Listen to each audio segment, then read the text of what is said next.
Okay, folks, I think we're on interview. I don't even know. I've lost track. There's been a lot of them, and everyone have been superb. Today, I am very blessed to be joined by it's Lucas Camps. Is that the right pronunciation? Yes. Okay, good. Lucas is from the Netherlands, and he has this beautiful project called Wall Number Four. So, first off, thank you so much for taking the time to be here.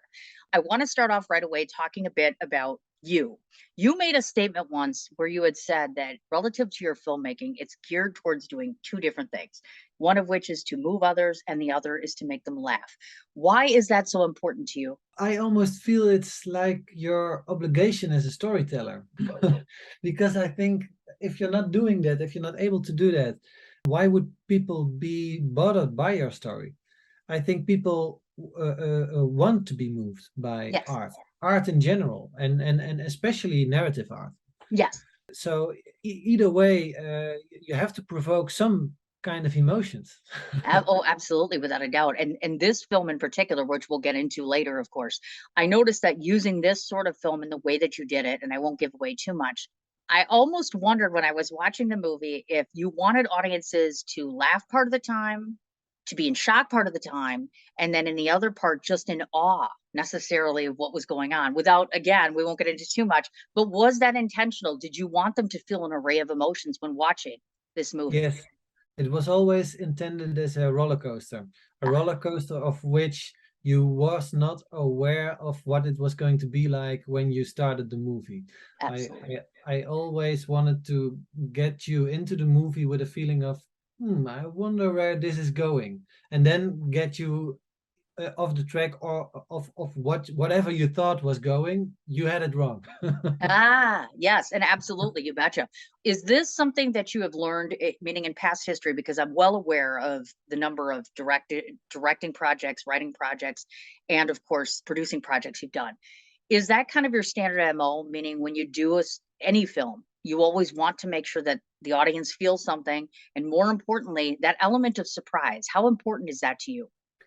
Pretty important because when I look at other films I made, it comes back regularly. So to surprise your audience, and especially in a short film, which could be explained as a short kind of joke, but in movie form, well, yeah, element of surprise is always a great thing to achieve. But also I think it's even as necessary if you're able to get your audience to identify with the characters, and to combine those two things, that's the real deal to me. So first get them engaged, and get them to care about the characters or the situation, and when you then flip things around, yeah, that's then you take it to the higher level. Absolutely, you betcha. Now, I always have such an affinity for international filmmakers. I know you're from the Netherlands. I like to check in with people and say, okay, we've all kind of been living in the twilight zone for 2.5 years now. So, talk to me a bit about what it's been like in the Netherlands, not just as far as the artistic community goes, but meaning how you've been able to handle that professionally and personally. Yeah, well, we've had all these lockdowns, of course, and it affected especially this film as well, because we were in the pre-production.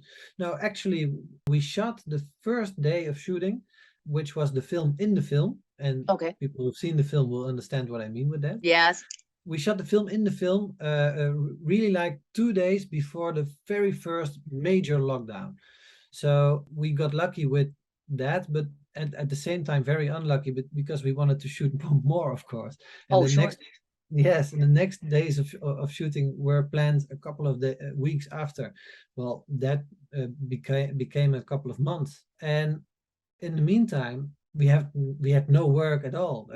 Not fiction wise, but normally I make commercials as well for living. Those were canceled too. Right. So you had all this time, big amounts of time on your hands. And the funny thing is that in between the first day of shooting and the last 2 days of shooting of this film of Wall Number Four, I made a complete other film, which was focused on COVID, Corona, the lockdown that affected Amsterdam, where I'm from. Okay. So that film is a 4-minute long film called No Dog in Amsterdam. It's really something completely different than Wall Number 4 is, but it's also a very successful project. It's very much related to the whole COVID and lockdown. That's interesting because I've heard from some people on some sides of the fence, they're like, this whole shutdown has been very depressing, very menacing, very chaotic for us, and they couldn't do anything. And then on the flip side of the fence, here you are creating something. Did you have some motivation? Because I imagine everybody has that. I mean, all of us have been sad and depressed and scared and concerned, of course. So how did you kind of overcome that and say, hey, I'm going to make the best of this and do this anyways? I think if you give a creative person a lot of time on their hands, that's also always a good thing.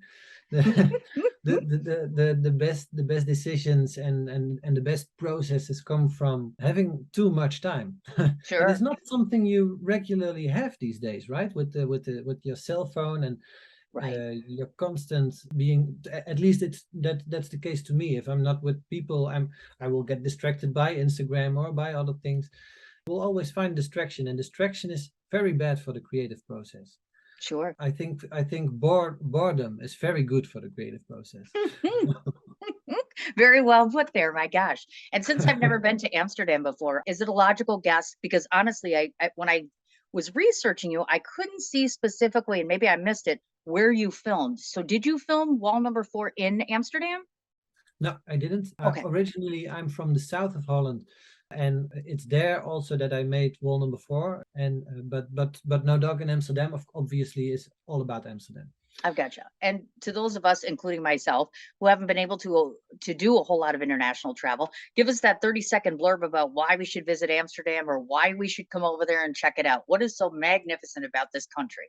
Amsterdam, the city of Amsterdam, is a great place because it's so filled with history, and it's so beautiful with the canals, and at the same time it's a very modern city, of course. Sure. What I would recommend to every tourist who comes to Amsterdam is visit the red light district in particular, Ah, and not to not to take not to go to, well, you know what I mean, yes, but I do. just walk there, just to walk there, because the atmosphere is like, there are so many big contrasts, because you have this very dirty world on the one hand, and all these beautiful houses and canals and things on the other hand, and the contrast there are so big that you find a story in every corner where you walk, and that's something worth experiencing, I think. Oh, I imagine so. My gosh, it does. It sounds absolutely beautiful.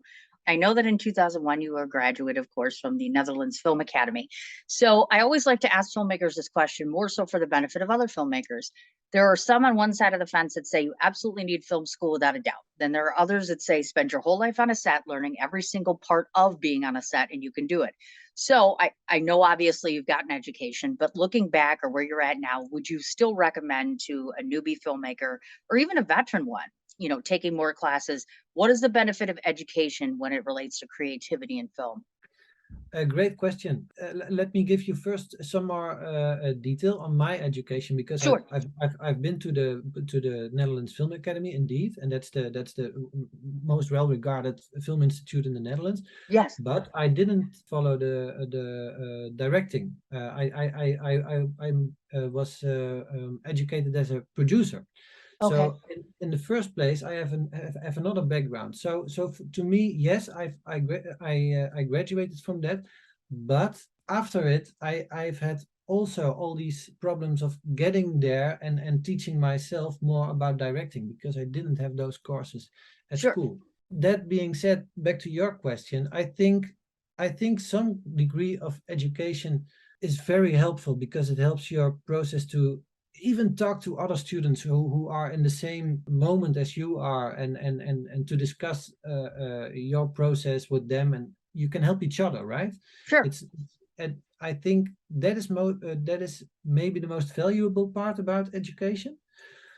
On the other hand, nowadays you have so many great tutorials and so online that can always also help you very well. Yeah, there are some things. Read Robert McKee, read Judith Weston. Those two books are amazing for each director.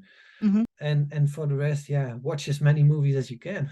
Absolutely. If I were to ask you if you could recommend to me and everyone else who will be watching this, what would be your go-to pick as far as an indie filmmaker to watch on the international level? And then, of course, is there do you have a personal favorite on more of the Hollywood spectrum? Let me see. Let me see. Well, yeah, I'm in awe of everything that. Gosh, what's his name again? Yes, yeah, that's stupid, right? No, he just made Dune. Oh, I know who you, Villeneuve, oh, Denis Villeneuve. yes, Yes, of course, but he's on at the top of Hollywood. You cannot say he is an indie filmmaker anymore. right. Well, of course, Of absolutely. course. Um, Let's say maybe the horror director who made Hereditary and Hereditary. Midsommar. Oh, What's his okay. name? What's his name again? Got me. I haven't seen that Ari one. Ari Aster, I think. Okay, Great filmmaker with a very clear vision. I getcha. I love that. And I have to add this one in just because I'm curious. Where do you stand on Baz Luhrmann? Baz Luhrmann is great, but I think he made two great classics that I adore, and those are Moulin Rouge and Romeo and Juliet. And I think after Moulin Rouge, he never got to that level again. Even not Really? with Elvis now. No, no. I think Moulin Rouge an amazing work of art, and therefore he needs to Yes. be sent to heaven forever. but since then, yeah, no, yeah, it's not as good. Ah, interesting. I think we share Yeah. that sentiment, and don't hate us, Baz. No, I do because I've watched Elvis. My children are in love with that movie, and I'm like, well, I picked it apart, and I'm like, it's a lot. I mean, it's a lot of over the top for Elvis. So I was like, yeah, he gave it a good shot, but Moulin Rouge is it's like apples and oranges, way different there. Yes. So I see that you chose primarily to be more so of a director versus doing writing. So I want to ask you personally what you believe to be your best attribute as a director and why you veer in that direction versus storytelling, because obviously the writing is a storytelling of a different kind. I think it's my ability to have everything in balance. Like, to me, everything is equally important. Like the story, the acting, the images, the music. I give everything. I I love to go on to have every detail right, and to yeah, make it a complete experience. Sure. I understand completely. Now, on the writer side of things, I want to talk a bit about that. The other day, we got into a lengthy discussion. Someone, and I don't think it was a filmmaker. I think it was a regular writer. So I'll ask you the same thing on the writing side of things. What is your go-to? Because we're always looking to solve the infamous writer's block. What do you do to fix it? The infamous writer's block. You just go ahead and should not care too much about writing shit, as long as you have confidence in that if you keep writing, it will become good. Ah, that's a very good answer. Thank you. Have you ever, like in the case of wall number four, as I understand it, you are the writer and director, correct? Yes. Okay. So question relative to that. When you were writing that particular script, for some reason in my head, I thought to myself, I wonder how many drafts of these. I pictured a number of different drafts. And not only that, switching up without going into too much detail, the middle part and of course the actual ending. Did that ever happen? Was that the case or am I just crazy? No, it's a good question because I can imagine it very well. But the funny thing is that as much as I can struggle with writing, Hmm. this film came out fairly easy to me. Yes, so I had the idea and already constructed everything in my head, wrote some things down in like, okay, this should be like the order. And I had a few jokes in mind. And then when I actually came to writing it, I think it was like 3, 4 drafts, and Oh, then and then nice. I, and then I had it. And I Okay. think that I think the first draft is not even that far apart as the final draft. Okay, I gotcha. Good deal. Yeah, because I Yeah. was envisioning that because it's so very technical and analytical in different ways, and you could take it very different ways. So I was like, yeah, I wonder just how specific it was in the first screenplays versus the second or third. So interesting to know. Now, Yes, I I have was to say, lucky. oh no, actually I was just gonna say it's not luck, it's skill. And how do I know that? 10 wins and 15 nominations for this guy. That's not luck, that's actual skill because you don't get that. You don't get any of that without having skill. So I like to use my interviews as teaching mechanisms because a lot of creatives will watch this. So my question relative to that, the wins and the nominations for a new filmmaker or someone who's first starting the circuit, talk a bit about that. How important is that to you personally? And then tell filmmakers how important it should be to them in terms of accruing these things. Yeah, well, that's also a very good question. To me, it's I don't think I have a very clear answer for it myself already. For everyone, you know, winning is great to get you on the map. Winning is great or being nominated or being selected at festivals. In all those things are basically at the same category. Okay, of course, winning is better than getting selected, but at Sure. the same time, winning at a minor festival and getting selected at a major festival, that may be equal, right? Yes. So, well, now in social media, it's of course in the days of social media, it's important to always get yourself on the map again, and being selected or winning things are great opportunities to show everyone that you're doing well. And in that regard, I think for that it's the most important. Absolutely. So just for placing yourself on the map every time, yeah, and then going on. But I also guess, you know, I'm working from the Netherlands, and I have not worked so many times in international productions. So to a lot of people in the Netherlands, when you say, okay, I've won there or I've been selected there, they don't know, they don't have a clue, they just think, oh, he's doing great, but they Sure. don't know exactly what you've been selected for. I get it. Okay. Yeah.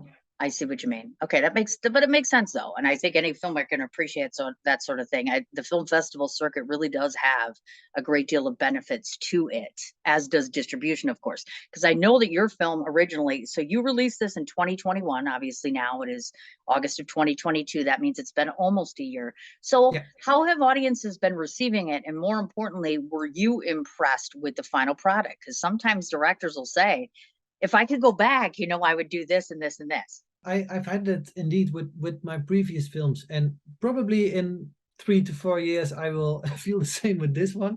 But now at this time, I'm Yep. really happy with it, and I really Oh, think I'm really proud of it. And I keep enjoying going to theaters to show it to new audiences and to experience together with that audience what the reactions are for the first time again. And I never get bored by my own film, and that's something that's rare. absolutely. Oh, no, I don't disagree with that. You betcha. Okay, so let's start off with the title, Wall Number Four. So that confused me a bit because I was like, I like to think I'm a pretty smart girl, but I'm like, what? Wall number four. So why isn't it wall number two? Why isn't it wall number three? So is there significance to it being wall number four? Because maybe I'm missing it. Okay, so in theater and film studies, you have this term. It's called the fourth wall. That means that there's like an invisible wall between the audience and the thing that they are watching. Okay, So gotcha. yeah, so in like when someone on the stage or someone in the film addresses the audience directly, then you say that the fourth wall is broken. I get it. Okay, yeah, because I was like, where did he come up with that? Now it makes perfect sense because I've seen the movie, so I understand that. Okay. There's one main actor in this movie. So tell me a bit about casting that lead. And more importantly, is there one particular characteristic? Because that character in and of itself is extremely angry and hostile and frustrated and just going to town. So she looks like a love. I've seen her, like as the actor, like outside of the movie, and she looks lovely. So she's obviously a brilliant actor because literally she's crazy intimidating. So tell me a bit about her, and then more importantly, was it your intention to have her really be actually the movie really is more about what she represents, and then everything else is kind of the backdrop to it, from what I'm seeing. So the question really is, talk to me a bit about the actress that you cast, the our Yes. main lead, the one that ultimately gets Yeah, the yeah, attention of the I know who you audience. mean. Yeah, yeah, yeah. Yes, Well, the casting of her was indeed, as you say, the most crucial to the whole casting, to the absolutely. whole film. I first had a different actress on my mind, couldn't do it, but I found her now, the actress who does it now. she couldn't have done it better.